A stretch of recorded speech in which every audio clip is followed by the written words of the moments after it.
Toyota RAV4 Hybrid, Honda CR-V Hybrid, and Lexus NX 350h. Which one should you buy? That's what we're going to find out. Welcome to Car Help Corner, where we help you, the consumer, master the process of car buying and car ownership.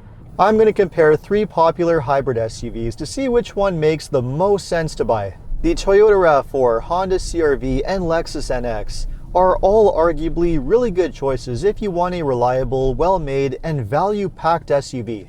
But there is one that does stand out above the others as being especially good. But before we get into it, remember, if you enjoy and get value out of this video, make sure to subscribe and turn on notifications.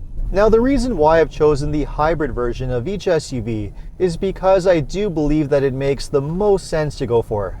In the case of all three vehicles, the hybrid option is around $2,000 to $3,000 more expensive than the equivalent non-hybrid. And for all the additional benefits that you're getting, I do think that it's a real no-brainer. Now let's start with the RAV4. Toyota has kept the updates to a minimum for 2024, and that's because we're most likely going to get an all-new design in the real near future, but the current RAV4 is still a really good vehicle to go for. Now, if you're trying to decide between the regular RAV4 and the RAV4 Hybrid, there's really no question. The Hybrid has a lot of major benefits over the normal version. It's a lot quieter, it's smoother, it produces more power, 219 horsepower versus 203, and of course it has much better fuel economy. It's able to achieve up to around 40 miles per gallon, or around 6 liters per 100 kilometers, which is really good fuel economy for an SUV of this size. But not only is the Hybrid a lot more efficient, more refined, and perform a lot better, but you also have an excellent reputation when it comes to reliability. The hybrid system used in the RAV4 uses a naturally aspirated 4-cylinder engine that's connected to 2 electric motors, an eCVT planetary gear transmission, and you also have a 3rd electric motor at the back wheels, which gives you electric all-wheel drive. As I've said in my other videos, this is an extremely well-proven hybrid system that Toyota has now been using for so many years that the reliability has pretty much been perfected, which makes this an excellent SUV to buy for long-term ownership and keep for upwards of 10 to 15 years and not worry about having any major problems. Toyota really is at the top of the pack when it comes to hybrid technology, and they have it figured out more so than almost any other brand. But even though the RAV4 Hybrid is a very good SUV, there are a few things that the CR-V Hybrid does a little bit better. I've spent a week behind the wheel of all three SUVs, and after hopping out of the RAV4 into the CR-V, it did feel like a noticeable upgrade in a few important ways. Compared to the RAV4, the CR-V does have a slightly more solid feel to it. It has a quieter interior, a slightly smoother ride, and even though Toyota has been making hybrids longer than anybody else, Honda is really not that far behind. The hybrid system that's used in the CR-V has been around for a decade or so and has proven to be extremely reliable.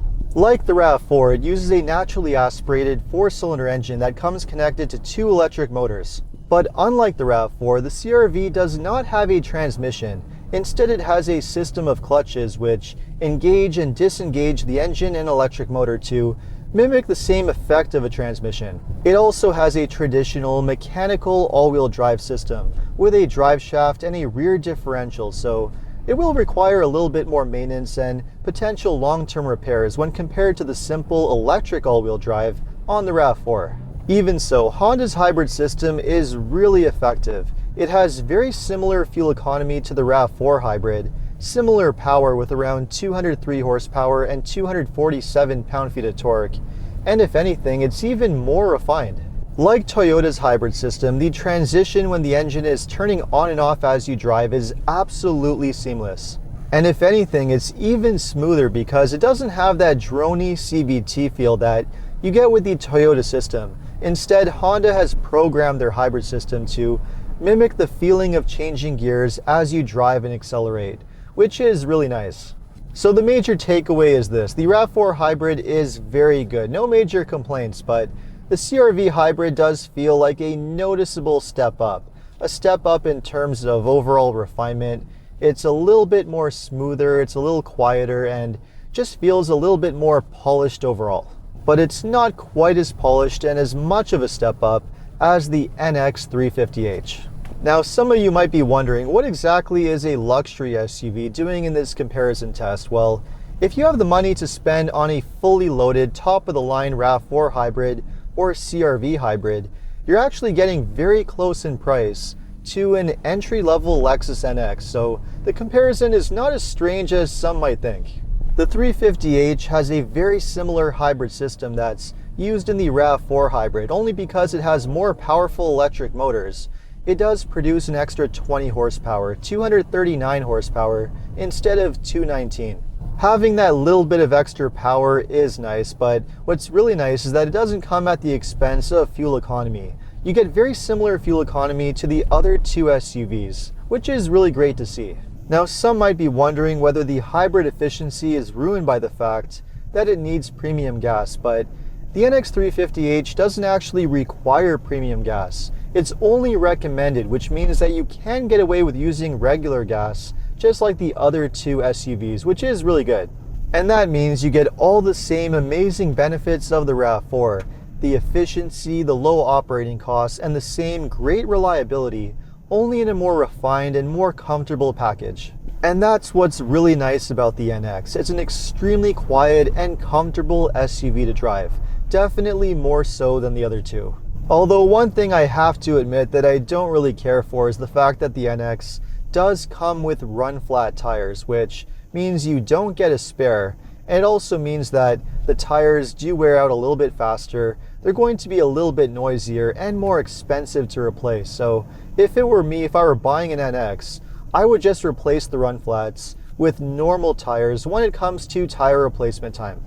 You also don't get a spare tire with the CR-V Hybrid, and the only one in this trio that actually comes with a proper spare tire is the RAV4 Hybrid, which some will be really happy to see. So the bottom line is this: even though the NX is mechanically very similar to the RAV4, it is definitely not just a Toyota with a little bit of polish. It feels like a significant step up in many ways, and it's definitely worth the price premium. And of course, that also goes for the interior. Compared to the other two, the NX has a much nicer interior. It just feels much higher quality with nicer finishes, nicer fit and finish, and you also have more color options available. And that's really where you're spending the extra money. If you want an SUV that just feels more expensive, is more comfortable, and has higher build quality, then the Lexus is really the one to go for. You also get some upgrades in terms of the technology. The NX has a much larger touchscreen, although the user interface is basically the same one that's used in the RAV4. Now, even though the interior of the NX is obviously that of a luxury SUV, the interior of the CR-V is actually not too far behind. The build quality and fit and finish is still really impressive, and you still get a lot of great tech. You have a really good touchscreen infotainment system that's really easy to use, you have a very straightforward control setup, and you have lots of really good storage space. And it's a similar story with the interior of the RAV4, although perhaps not quite as nice as the CR-V. This is still a very functional interior with straightforward controls, a good touchscreen infotainment system, and a lot of storage space. It's definitely not the fanciest interior in the class, but I really don't have any significant complaints with this one or really any one of them. Now, in terms of storage, interior space in the front and rear seats, and the cargo space, the RAV4 and the NX are very similar, and both are perfectly practical SUVs and should do the job perfectly fine for most buyers. But the interior of the CR-V does feel like a step up.